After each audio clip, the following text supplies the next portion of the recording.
Welcome to Rotary. Today is a wonderful day. It's beautiful. I am joining you via Zoom remotely from gorgeous Paso Robles, California, where Terry and I are down here enjoying some days of vacation as he celebrates his 50th birthday today. So happy birthday, Terry, even if that's via Zoom. He's out wine tasting, and we're going to just enjoy a beautiful day today and look forward to again, having the opportunity to be with all of you, even though remotely. So I just wish you all a beautiful Thursday. We're going to get started with our music, and that is with Bob DiPietro. Bob. Well, thanks, President Jennifer. The theme song of Rotary International was written by the song leader of the Rotary Club of Wilmington, Delaware, Nora C. Morgan, in 1923. So for nearly 100 years, it's been sung at local clubs and district conferences and international conferences all over the globe. And whenever I hear this tune, I think immediately of the old show Sing Along with Mitch. I don't know how many of you go back that far. I used to watch it with my grandma all the time. Well, we're going to put the lyrics on the screen so that you can sing along to R-O-T-A-R-Y. That spells Rotary. Enjoy the international theme song.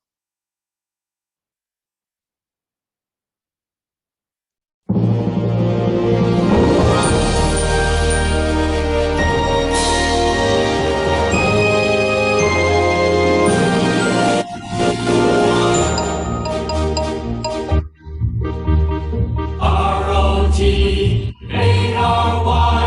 that spells Rotary. R-O-T-A-R-Y is known from land and sea. From north to south, from east to west, it profits most who serves the best. R-O-T-A-R-Y, that spells Rotary.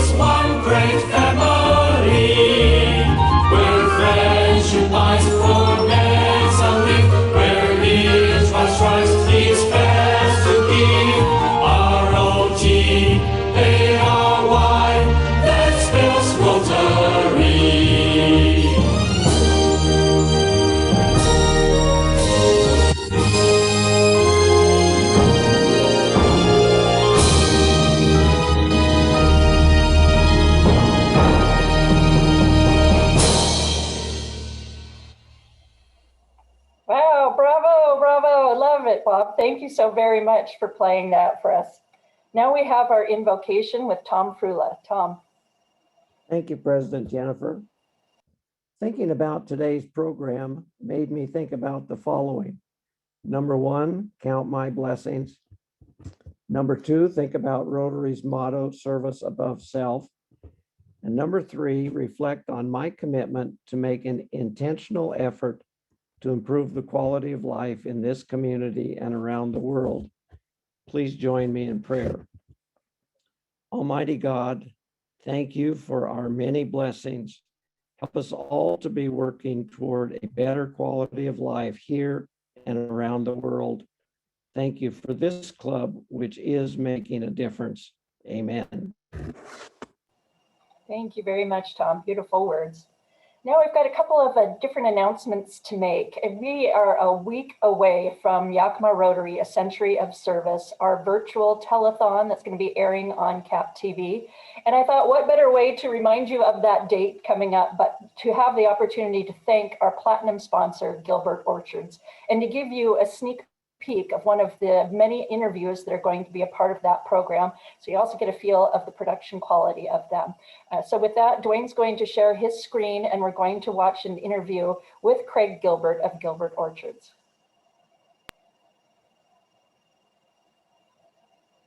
I think as a farmer, I'm aware of how important it is to plant seeds for the future and plant good seeds and take care of them. And so that long-term effect, most of what we have in the Yakima Valley that we appreciate has been people through a lot of efforts of people from previous generations that have given of their time and talents to build a lot of the special places about this valley. And I felt like it was time for us to do the same thing. And it's a lot of times it takes a long time to bear fruit. It doesn't happen overnight, but I feel like a lot of the things the Rotary Club is doing helps to create a better community for our future. They're not a lot of grand things, but it's one park at a time, one ball field at a time, one scholarship at a time, one aquatic center at a time, one building desks at a time.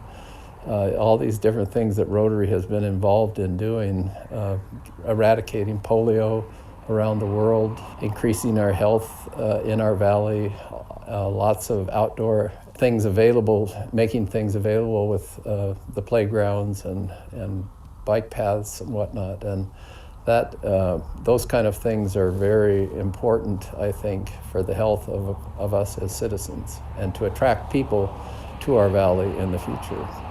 The Rotary Club, I think, is any vibrant community has vibrant citizens who are actively talking and learning about the needs of the valley. And the Rotary Club is a meeting place where a lot of that can happen, where people can share ideas about the needs of the community and make plans to and gather the funds and the volunteers to make it happen. And that's an exciting thing to be involved in.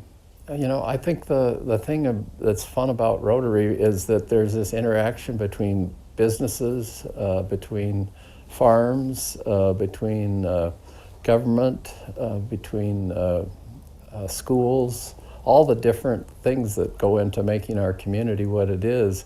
There's a lot of networking that can go on to both learn of the opportunities. A lot of people just don't know what to do, and the opportunities that we have in our valley to participate and help other people and help the natural environment get better.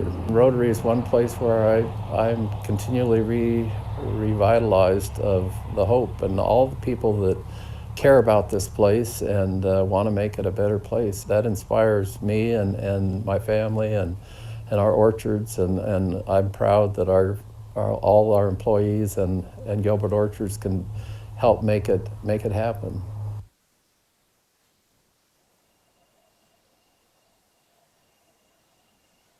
Thank you so very much, Craig Gilbert, for taking the time to be interviewed and for your generous contribution as our platinum sponsor. We are just so pleased to have you involved and so appreciative of your generous support. And again, this is just one of many interviews. Several of you that are here on Zoom today have been interviewed, and I am so appreciative of your time and your commitment. This program is going to be a beautiful representation of what Rotary does in our community. And it's really going to highlight so many different things that our club does. You know, and having the opportunity to help on some of these interviews, it really gives you a greater appreciation of all the many things that Rotary does. So again, make sure that it's on your calendar for next week. Make sure that you are giving generously to support us in our Rotary charitable efforts. With that, we're going to then have Dwayne share his screen, and we're going to take a little walk through our Yakima Rotary website. If you haven't been on yakimarotary.org recently, I want to show you how easy it is to participate in this virtual fundraiser by going directly to the Donate Now button that is right there on the home page. Very nicely presented there, Dwayne. I don't know if you can click through to that, if it'll take you to the next step if you click Donate Now, where you'll get a sense for how we're doing already. We've got a little tote board up here at the top, and we're about halfway there. So we've got a goal of $300,000, and that is to support our charitable efforts for the next 2 years, remember. So please do give from the heart and give generously and support this. If you don't wish to give online, you can call in next week on the 13th. We're going to have a bank of 15 volunteers manning those phones. So again, please join us in our efforts. We're also going to scroll down the screen and segue into a different project that we have coming up, and that is our Rotary Playground at the Greenway build that is coming up. Again, mark the calendar for June 21st to the 27th. We're going to need about 100 volunteers a day to do this playground build. It really is a massive project. Of course, all 3 clubs in the Rotary Trust are supporting this project. And really, we're going to be looking for community volunteers. But I did want to point out again, here is easy access for you on the website to go ahead and click, and it'll take you to Sign Up Genius, where you can start signing up for various shifts that are going to be throughout those playground build dates. So again, as Dwayne scrolls down, you'll see that some folks have already started signing up. We need not only what they call skilled volunteers who know how to operate a circular saw, but to those of us who do not know how to do that are the unskilled volunteers that are needed as well. So please, again, check your calendar and start signing up for that. Dwayne, thank you for that beautiful demonstration. I appreciate it greatly. Now we're going to move on to Sergeant at Arms with Mike Johnson. Mike. Okay, let's see if I hope I need permission to share the screen, and Carolyn's still giving it to me. Waiting for the thumbs up from Carolyn. No, not that thumb, Carolyn. Whoa, whoa, whoa. Okay, so welcome everybody to, you should see a screen that says housing, right? Is that what you see? Excellent. So thank you. I'd like to thank Bob Gerst for contributing. Bob needs to unmute, by the way, contributing to this Sergeant at Arms presentation. We're going to call the Rob Bob edition. So thank you, Bob, for volunteering to pay for every question you get wrong. What are you going to pay? How much are you going to pay for each question you get wrong? Anything that I can get from you, Mike Johnson, selling off all of your vast assets. Well, given how expensive housing is, we'll see, what that is. So question number 1 to Bob. Oh, hey, I get to admit, did David Links just get in from the waiting room? Yep, it showed up on my screen to be able to. Okay, question number 1. HUD was created in 1965. That federal efforts on housing go all the way back to the Great Depression. In 1934, what federal agency was created to help Americans buy homes? Bob Gerst is the answer. The Federal Housing Administration, the Government National Mortgage Association, Housing and Home Finance Agency, or the Federal National Mortgage Association. So I would like to call up my lifeline and ask John Cooper, because he was about 23 years old back in 1934. John Cooper, what do you think? Before you go lifeline, I'm going to appeal to President Jennifer and ask her if Bob Gerst is allowed lifelines on this. We do have a program to get to eventually. Oh, okay. All right. Well, then all right. Geez. So, make a guess, brother. Fannie Mae. Unfortunately, the answer is the Federal Housing Administration, the FHA. 1935. I was close, though. I was really close. That had an F in it.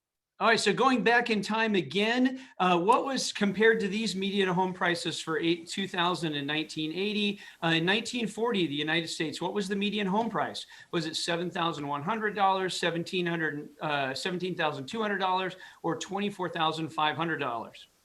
I'd probably say $17,200. And the answer is $24,500. Oh, I was so close.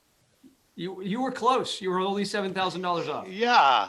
Okay, as compared to historical average, in the 5 years between 2010 and 2015, which is the only place I can get data, Washington underproduced housing by how many units? 131 housing units over those 5 years, 120,000 housing units, 505,000 housing units, or 225,000 housing units needed to be built but didn't get built over those 5 years. This is really difficult because you don't have any commas in most of these. Yeah, I'm sorry. This is what we get when it's last minute. I probably should have, but Quinn thinks it's 505,000, so I'll go with that.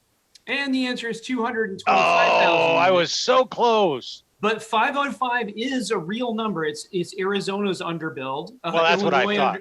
Yep, Illinois underbuilt by 120 and Virginia underbuilt by 131. So close. Yep. Okay, last question, Bob Gerst. When I moved to Yakima, I bought my house from a downtown Rotarian. Who was it exactly? Was it Quinn Dalen? Was it David Links? Was it Ken Marble? Was it Linda Kaminsky? Or was it Bob Gerst? I think it's Linda Kaminsky. Ah, did I buy my home from Linda Kaminsky? No, I bought it from David Links. Oh, so close. Indeed. Thank you, everybody. Thanks, Bob, for being willing to be our guinea pig. I think I was 0 for 5 or something. You were 0 like for 5. that. That's okay, though. Not bad. Not bad. I'm getting better than last time. Awesome. Thanks, everybody. I'm going to stop my screen share, and I can't wait to hear what Lowell has to say about housing. Awesome. Thank you so very much, Mike Johnson, for filling in. Boy, you two are quite a show. I think that we'll have to resurrect this when we're back in person with the two of you. Thanks, Bob, very much for participating. Now we are going to move on to our speaker introduction, and that is with Leanne Antonio. Leanne. Thank you, President Jennifer, and welcome, Rotarians. It's my pleasure today to introduce our program speaker. That's Lowell KRUEGER. Many of you will remember Lowell from the Affordable Housing Panel that we had on our Rotary meeting last October. So Lowell is the Executive Director of the Yakima Housing Authority, serving approximately 1,700 families with an annual budget in excess of $10 million. Lowell was born and raised in the lower Yakima Valley. He graduated from Central Washington University with an accounting degree. He's a CPA and he has an MBA from Washington State University. His interest in affordable housing started while he was an assistant auditor for the Washington State Auditor's Office. And he worked for the Yakima Nation Housing Authority prior to joining the Yakima Housing Authority. So today, Lowell will provide us with background on the work of the Yakima Housing Authority and highlight its most recent project, Chuck Austin Place, which will be serving homeless veterans in our community. So over to you, Lowell. All righty, thank you, Leanne. And I think Dwayne has my presentation. All righty, there we go. Thank you. So thank you, everybody. I appreciate you taking the time this afternoon to hear what we have to say. I'd like to start off with regards to talking a little bit about what the Yakima Housing Authority is before we get into the Chuck Austin Place, who we serve. And I just realized as Leanne was reading the intro that actually the number of individuals we serve may be a little outdated in that intro. So the Yakima Housing Authority was established in 1977 by the city of Yakima via resolution. And at that particular time, in order for any organization to receive housing funds from the federal government through the Department of Housing and Urban Development, you had to have a statement basically saying that there was a housing need. And in our case, it was the city of Yakima that stepped forward and said there was a need for affordable housing in our community. And that started our journey. We didn't actually start production of housing. I think our first public housing units were built, I think, in 1979. So it took a couple of years from when the resolution was instituted until we actually produced our first units. And from a housing authority standpoint, I think people oftentimes wonder, are we a nonprofit? Are we a government entity? What are we? And we're considered to be a local government entity. And so we operate in accordance with Washington State Revised Code, in this particular case, Chapter 35.82. And that kind of just guides who we are, how we operate. For us, within those guidelines, you'll see that we operate with a 5-member board. And our board members are appointed by the city council because they're the ones that originally put in the request for affordable housing. Our primary resources that we receive to operate really come from two sources. One is U.S. Department of Housing and Urban Development through a variety of different funding sources, but the biggest one is Housing Choice Voucher Section 8. And then also we operate farm worker housing. That really is funded through the Agricultural Rural Development Program. Our budget annually is a little over $10 million. And as I pointed out, we serve nearly 3,000 residents throughout Yakima and Kittitas counties. Dwayne, next slide, please. We are and have been considered a high-performing agency. This is probably more in reference to how HUD views us, but I think there are a couple of points I'd really like to highlight for you. When we're defined as a high-performing agency in HUD terms, it really is associated with the Housing Choice Voucher Program, meaning we're meeting all of their requirements. Essentially, we're utilizing the funds that they give us well, and how we help families. We're helping the maximum number of families we can, and we're doing that efficiently and effectively, and that's one way that we're recognized.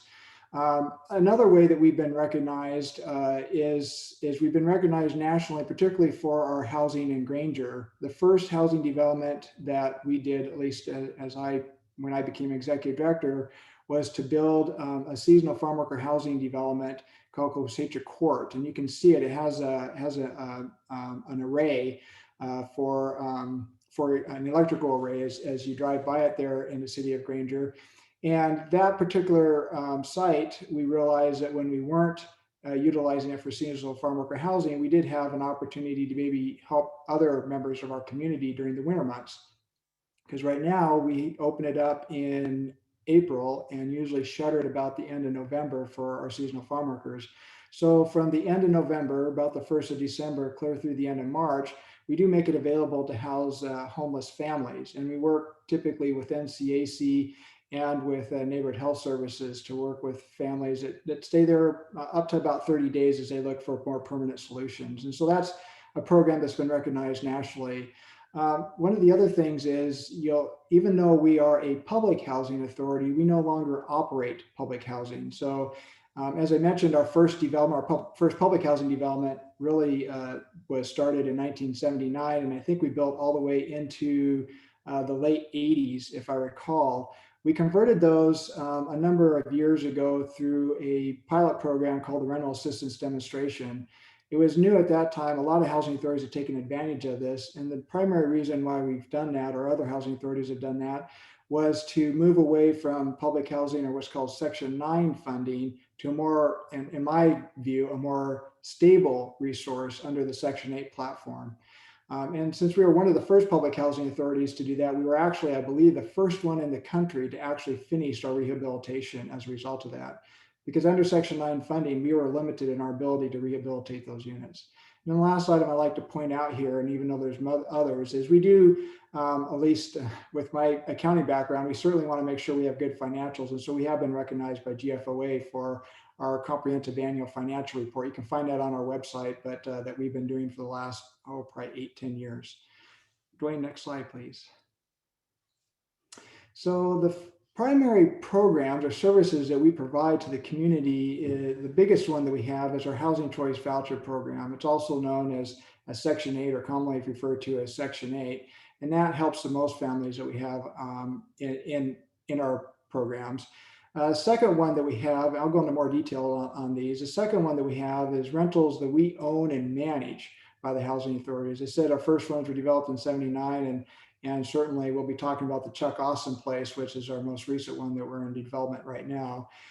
In addition to that, we also provide other services to residents. We'll talk a little bit about those, including the Family Self-Sufficiency Program, and a couple others that we partner with some of our community partners like neighborhood health services and so forth. And then also we have a housing development and preservation internal development team, and I'll go over kind of what we're looking for on that too. So Dwayne, you can move on to the next slide.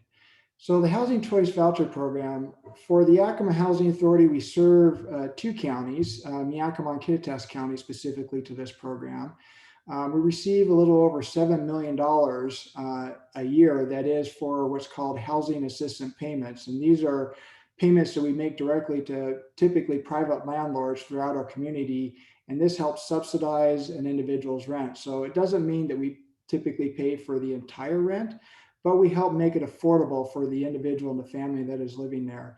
One thing that I think is really important for folks to know and understand, and I don't know is well publicized outside of the affordable housing community, is that in the United States, only about 1 out of every 4 individuals that would typically qualify for an assistance like the Housing Choice Voucher or Section 8 program receive it. And that really means that a lot of the folks in our community are spending an excessive amount for housing and or utilities just to be able to live. So for us, we serve approximately 1,400 individuals on this program, and we administer 1,262 vouchers. And I put in there what's called our annual contributions contract, or what we specifically have with HUD, that is a permanent source of funding, meaning that we get these every year, because we'll get some temporary vouchers, but these are permanent for our community every year. Within that 1,262 vouchers, we do have some what's called specialty vouchers, and this has become a lot more typical of how HUD is actually allocating vouchers. It used to be, and you saw this a lot during the Clinton administration, there used to be just an increase in allocation of vouchers to a community based off of just general need. But now it's really being very targeted. So for instance, the first one we have on there, the mainstream vouchers, we have 115 of those that we just received over the last year and a half or so. Those vouchers are really targeted towards individuals and families who are at risk of homeless or experiencing homeless, and are typically having some sort of maybe a member of the family have a disability in some way, shape, or form.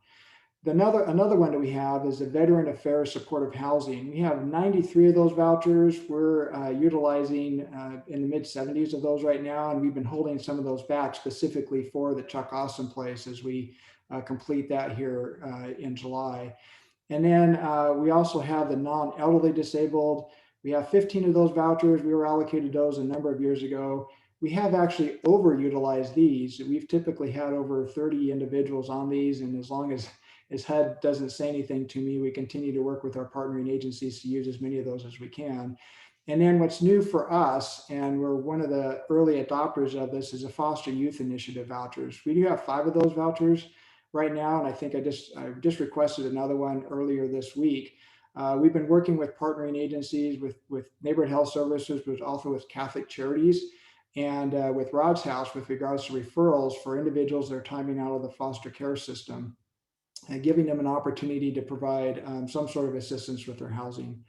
And so with that, Dwayne, next slide, please.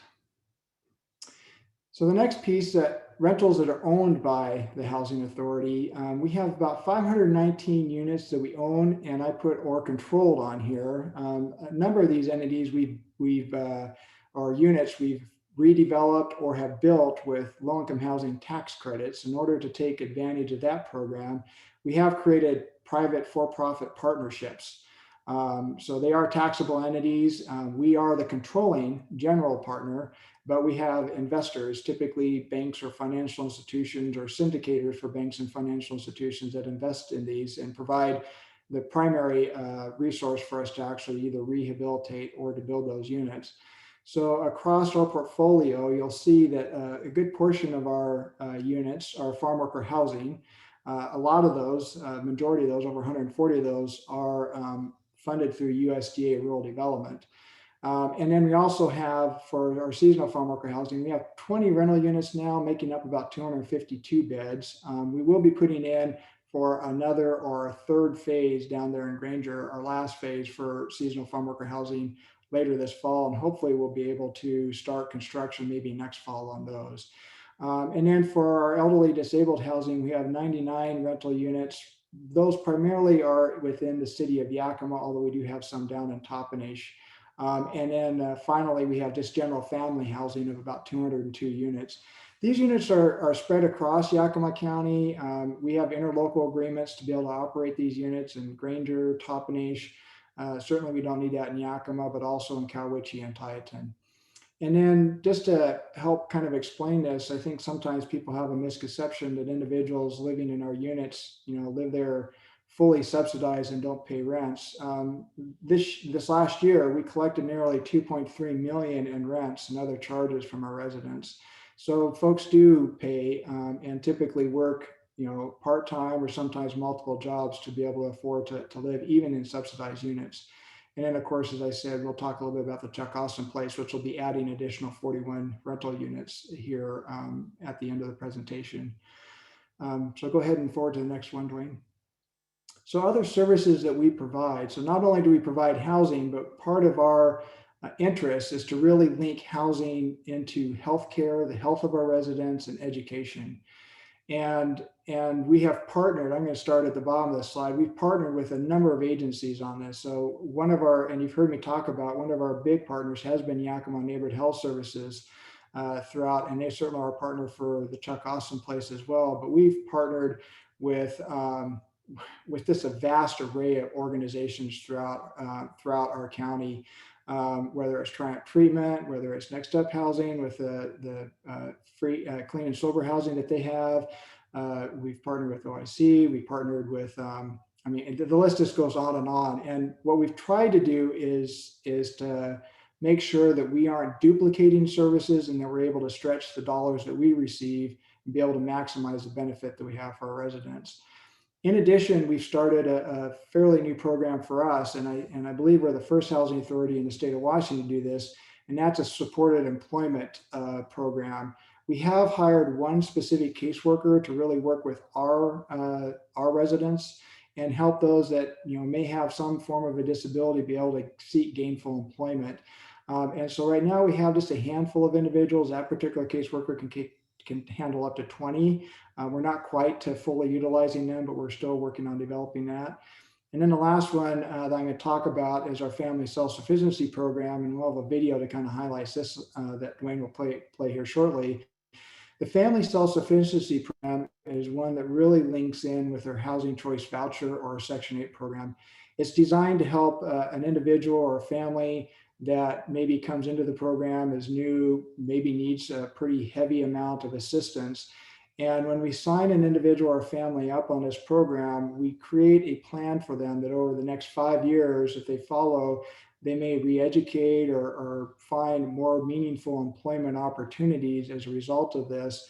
And at the end of the day, instead of their rents increasing and that simply being paid to the landlord only, there is a trust account that is set up for that difference that they would pay, and that is held for them so that when they graduate, they receive whatever is within that account. And we've had individuals that have graduated from this after their 5 years that have received over $30,000 that many of them have used to buy homes or things along those lines. And to graduate, I think it's really important to graduate off this program. They have to certify that they're no longer receiving government assistance, whether it's food stamps or anything along those lines, and we have to verify that. And so with that, Dwayne, would you go ahead and play the video, please? That was a perfect cartwheel. Go, one more. Ah! We're outside, Mom. My family lived in affordable housing provided by the Yakima Housing Authority. We struggled financially. We didn't have a lot of toys. We played outside a lot. It worked really hard, picking cherries, pears. Dreams, and I would say vision, was one of the most powerful currency we had, because being able to visualize myself outside of poverty was really important to me. The Family Self-Sufficiency Program is an awesome program. We want to help you be in a better place in 5 years than you are today. It's a program that we will help you reach that goal, whatever that means for you. The ideal participant for the Family Self-Sufficiency Program is someone who is already motivated, who kind of has an idea of what they'd like to do, but doesn't really know how to go about it. It's about helping you achieve those things. And what we're so good at is that we put it in a plan, in a method that you can visually look at and say, oh, this is step one. Oh, okay, I do this next. And so we put it in a way that kind of leads you in a path to achieve those things. And we do that over the course of 5 years. The moment you start to believe in.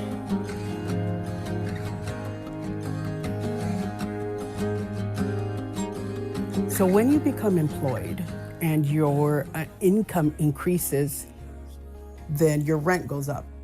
But if your rent goes up, that means that the housing assistant portion is going to go down. And so when the housing assistant portion goes down, then we're not giving all that money to your landlord. So that money then goes into an escrow account for you, and it's yours at the end of the 5 years. So what is it that you're dreaming about doing? We're gonna build that path. We're gonna build those steps of how to get there.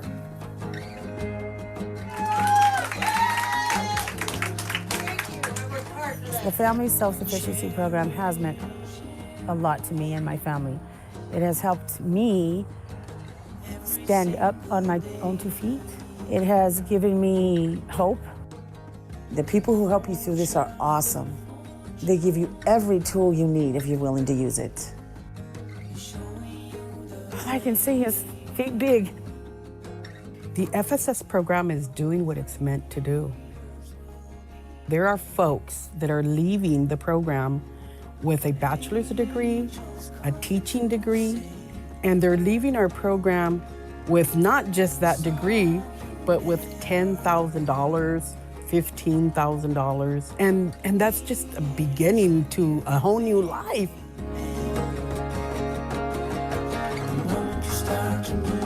For the people that are thinking about joining this program, it is an awesome program. It will give you the opportunity to feel as important as you are. You know what is so satisfying about the job that Carlos and I get to do is that we get to watch and we get to witness people achieve dreams. Becoming a doctor was certainly my dream, and I'm a true testament that if I can do it, anybody can do it, no matter what your background is. You getting you a big the moment you start to believe it. You getting you a big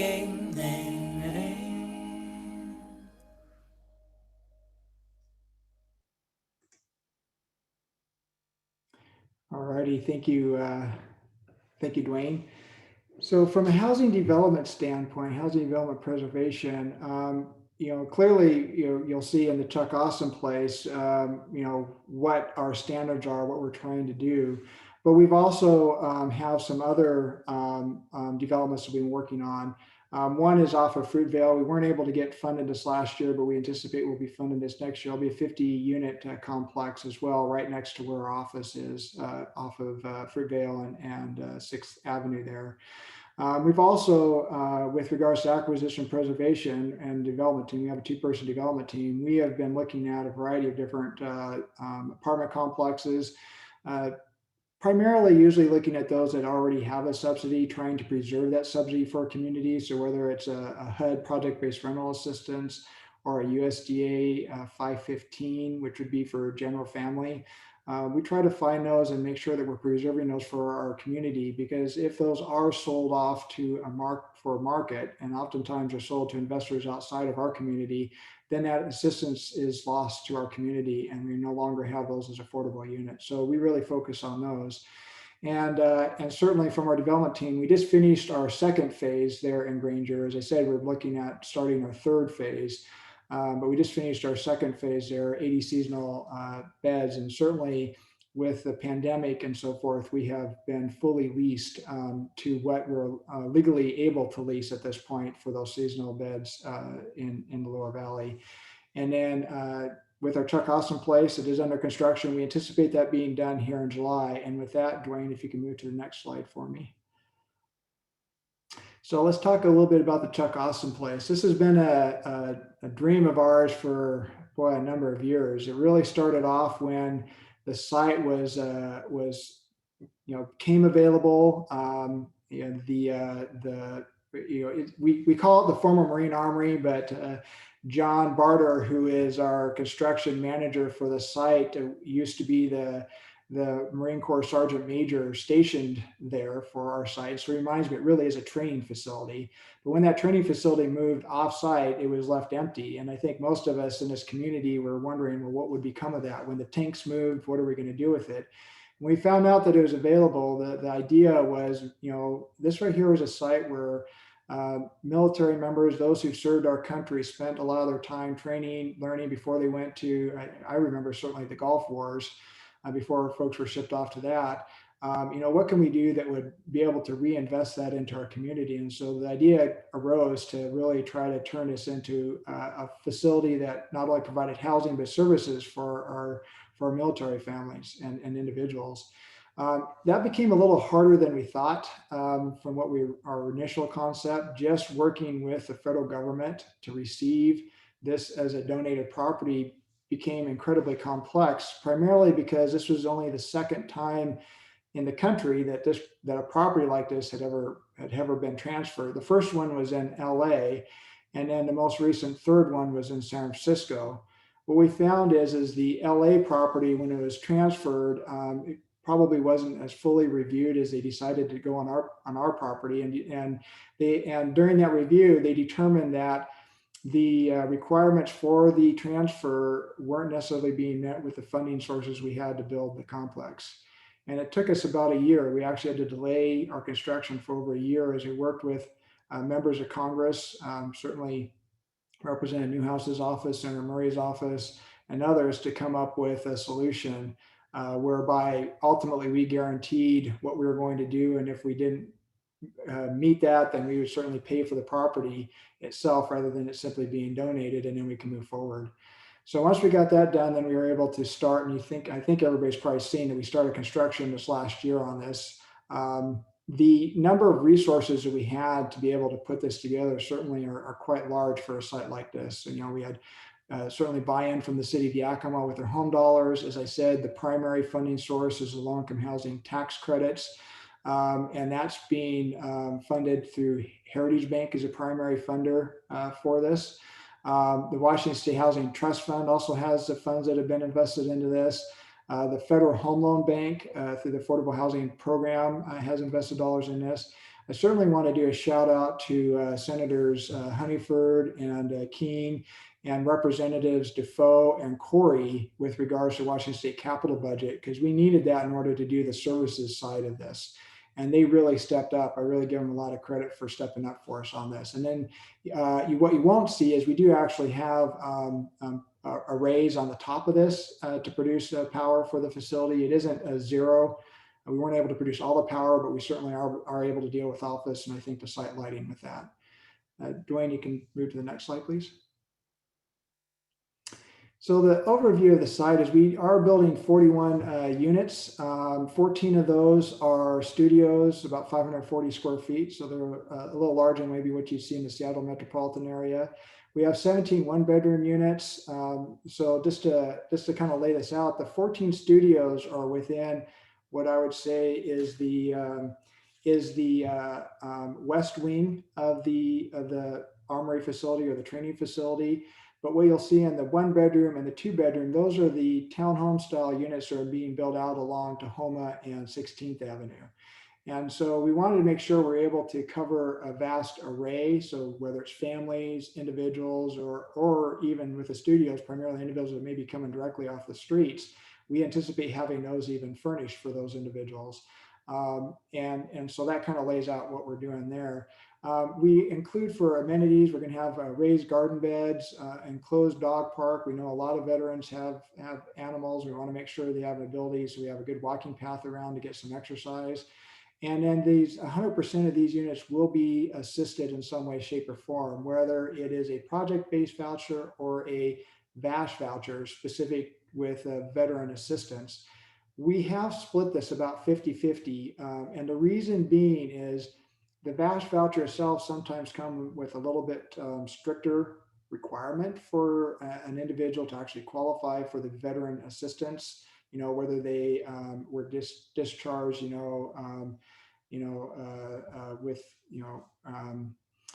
where they had issues on their discharge or anything along those lines. Sometimes they don't necessarily assist if somebody was in the Coast Guard or in the reserves or something along those lines. So we want to make sure we're able to cover everybody who has served in some way, shape, or form. And that's the reason why we have some project-based vouchers to at least allow us to open that up a little bit more.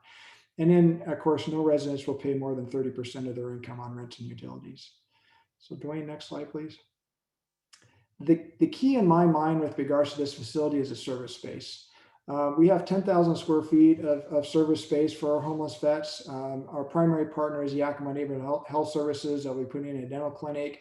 It's not just dental, they'll also be doing vision, and they will have medical and mental health there as well on site. Although it'll be primary to help the individuals that are living there, it will be open to other veterans throughout our community to be able to come there as a point of reference.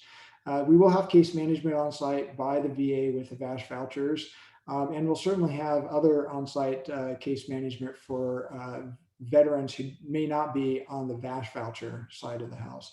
We will have also on-site a housing manager, which we just recently hired to be on site for that, and they're now starting to work on the lease-up process.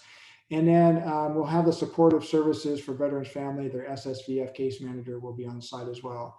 We will have a hygiene center. One of the things that when we were talking with Billy, who worked for the VA at the time, he would indicate to me that when he was meeting with homeless vets, oftentimes he met with individuals that hadn't maybe had a shower or been able to wash their clothes for a week or so. And certainly just to help them, if you will, feel human again, to be able to provide a shower and a place to wash their clothes, we will have that on site.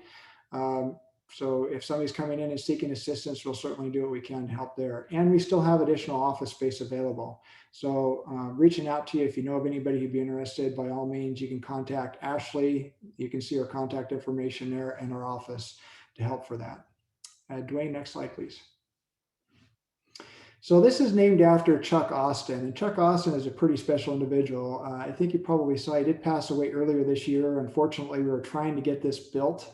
Even with all delays and everything, we're trying to get it built before he passed. But Chuck is a pretty special individual. He was born here in Yakima, and he volunteered to join the United States Marine Corps in the spring of '43. I mean, just as we were getting into World War II. So he served in World War II, he served in the Korean War, and he served in Vietnam. And so he retired from the military in 1965. Not only are we honoring him, but he was honored, he's been honored nationally and so forth. And we just feel very blessed to be able to have this facility and I believe we'll have a specific memorial for him as well. Dwayne, thank you. So where are we now? Well, we are, we're almost done. We should be done. I think it's July 21st is when we anticipate being actually done with the facility. We have started leasing up at this particular point in time. I know the last time I checked, we had over 30 individuals on our wait list that we're starting to work through. And certainly I know the VA, who also does referrals, has a number of folks on their list. If you know of anybody who's interested or looking, certainly have them contact Amanda Delp in our office. She's the one who's in charge of that. And then also there's been some additional upgrades that we're trying to do to the facility that weren't able to ever be included in the original budget. And that includes our Veterans Memorial. Our architect has done a beautiful job in putting together a memorial just for all veterans that we'll have on site. We'd like to do some upgrades to the gym that we'll be keeping for community exercise and so forth, some outdoor benches, and certainly you can contact Susan Wilson for that as well. And with that, I'm going to close here as I know that I'm starting to run out of time. I think Dwayne is too. So Dwayne, I think I have one more video and then I'll open up for any questions that folks may have.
So that concludes my presentation. And as I said, I'll certainly open it up to any questions that folks may have for me.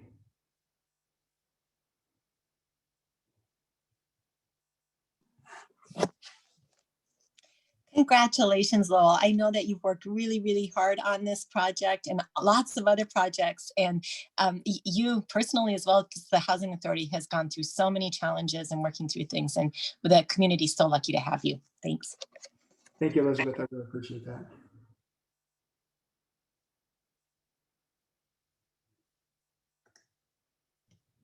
Lowell, I also have heard that you're working to get local artists to create some murals. Can you chat about that?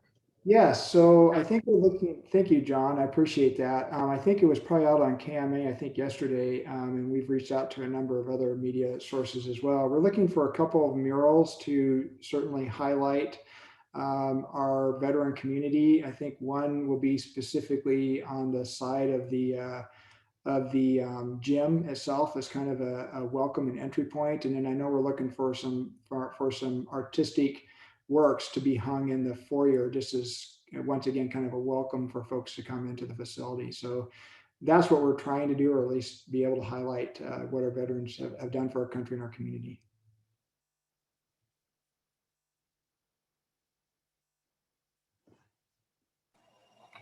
Lowell, I know that you have a meeting coming up. So what I was going to suggest, so that you can get to your meeting on time, if you wanted to put your email in the chat window for any of the additional follow-up questions that folks may have, maybe that we can do that for you so that you can get off to your other meeting. Yes, I am putting it in right now. Thank you. All right, excellent. Well, thank you for speaking today. What an exceptional opportunity to learn of what's happening in our community. And I'm appreciative of the fact that you joined us to tell us more today. So thank you. And in honor of you speaking today, we will be making a donation in your name to our Yakima Rotary charities. So again, thank you very much. Thank you. I appreciate it. And yes, I do need to run. So thank you, everybody. I appreciate all that Rotary is doing. So take care. All right. Thank you, Lowell. Next, we're going to move on to our Rotarians Are Going Places segment with Connie Phelan. Connie. Well, hello, everybody. Thanks, Jennifer. I'm not sure everybody's aware of this fantastic news about our medical university, but we have President of the university, Mike Lawler, and then we have Tom Scandalous, who's a dean, and also Chief Development Officer Michelle Erickson from the university. And recently, it has been affirmed that U.S. News and the World Report of Best Medical Schools in 2021, our own Pacific Northwest University of Health Sciences was ranked number 2 in that category for the nation. And they have the most graduates practicing in primary care specialties, as well as number 2 in the nation for the most graduates practicing in medically underserved areas. And, you know, that is our mission. And this is our beautiful medical school. And we thank those fabulous Rotarians for doing a fantastic job. And even through this COVID era, and the school isn't really, it's working, and you can tell that by the wonderful news of being number 2 in the nation in our great town of Yakima. Yay, thank you so much. This is fabulous news. Have a great rest of the week. Awesome, Connie. Thank you for sharing that. That is great news for Yakima. Absolutely. Well, we've got some exciting programs coming up over the next few weeks. Next week, we're going to be joined by the Gonzaga president, Thane McCullough, who's going to be talking about leadership. That'll be on Zoom. After that, it's May 20th. And you know what that means? We're going to be back together in person at the Convention Center. Many thanks to John Ball, the Convention Center staff, Carol and Lorna. They've been down there checking it out and making sure, with Dwayne Monick's help, thank you, Dwayne, that we'll be able to do a hybrid meeting. So we're really looking forward to seeing you on the 20th. And that program is the academic scholarships.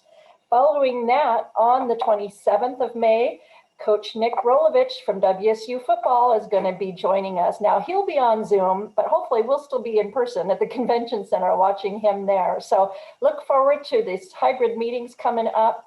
And with that, we're going to officially adjourn. You all have a wonderful afternoon.